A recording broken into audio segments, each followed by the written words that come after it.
Introduction to bass fishing. I want to inform the audience of basic fishing needs and knowledge. The rules of finding fishing spots, if one is not already located or paid for in advance, as well as point out the two types of bass that are commonly caught. First off, you'll need to start out with your equipment. You'll need to know what type of reel you need. Most commonly used are open bell spinner reels and bait casters. An open bell reel are very common for beginners, easy to use and install. Installs can include attaching to the rod as well as applying the right tension and poundage of the line. No disassembly is required to add line or attach to a rod. When you're using an open bell, you tend to have to open up a lever, draw back, and then throw. Once you release, the bell automatically closes, and then you continue to reel, or you just let the bait sit until you get a bite. With a bait caster, more experienced fishermen will use bait caster. You see people in the tournaments, you see people pros, they're going to use bait caster. It's easy for them to put the bait in an exact location. So if you're sitting on a boat and you're beside a large tree that's fallen over into a lake and there's a lot of undergrowth under that tree as well, you automatically know that that's going to be one spot fish are going to be located, especially bass. So what they'll do a sidearm cast, or they'll do a tuck and roll, and they'll put that bait right where it needs to be to begin the retrieve, as well as intimidate the fish. Bait casters are a lot harder to break down. There's a lot of disassembly involved. You have to take the actual bell out of the reel to install the line to it, make sure the knot's real tight, so forth and so on. Now this brings on when I said when they want to put their bait in an exact place. Let's talk about what type of bait you want. You have live bait and artificial bait. Live bait can range from worms, crickets, lizards, minnows, and anything else you could possibly catch or buy. These baits will need a small weight above the hook. Therefore, you might even want to incorporate a bobber involved too.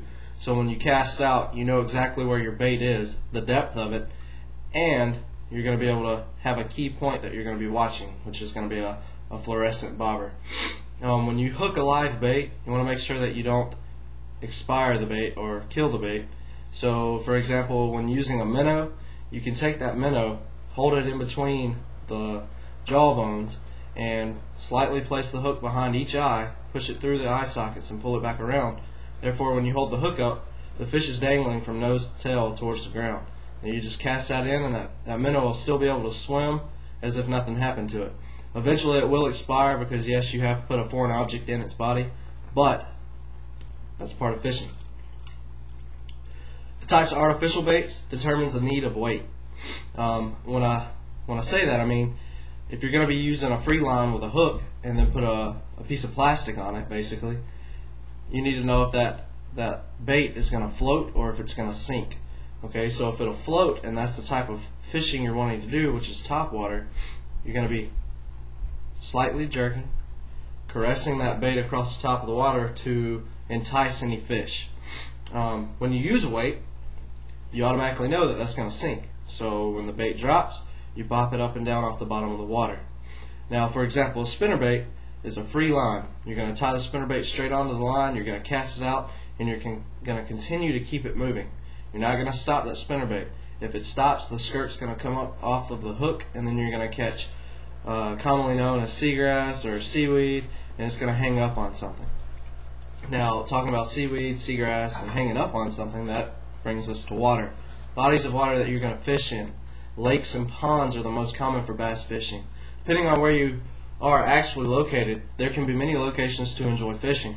Each state has assigned many wildlife management areas, many public fishing accesses. These places are going to be designated with a sign. It'll say wildlife public fishing area or public access, and you can go there. You have to obtain a state license or a stamp to fish in that area. Excuse me. So once you have access to that actual place, you'll be able to fish in a public area. Now we can talk about buying license, going on trips, all these other things that cost a lot of money. But if you know someone, which brings us into ponds, if you know somebody that actually has a backyard pond or is part of a recreational association that lives on a lake that has a program where, yes, if you're part of the family, you can come and fish and you can bring guests, then when locating fishing ponds that are paid for in advance for family's property, like I will say, before spending $5 or $10, make contact with the people at the location and find out the stocking program. What I mean by stocking, how many fish do they put in per month or per year? If they're only putting a certain amount of fish in each month that has a low percentage to creel rate, then you don't want to fish there, because the chances of you and your family having a good time fishing are slim to none, because you're not going to be catching a lot of fish. Although it is called fishing and not catching, you still want to catch fish when you go fishing. If you or a friend of yours has a private pond, meet the owner. So if your friend has a pond, go meet that person. Don't meet the friend, meet the person that has that pond. Introduce yourself, introduce who you would like to bring over. Tell them your intentions. Make good contact with them. Build an association, build a temporary acquaintance with them. Excuse me. That way, when you're at their property, they don't feel like you're imposing on them. You know, you want to explain to them, okay, I will be there on Monday, this such and time and this such and day. I'll promise you that I'm going to leave the land, the pond, better than it was before, and we will not leave any trash. We'll pick up all of our belongings. That way you have a good responsibility built up with that person.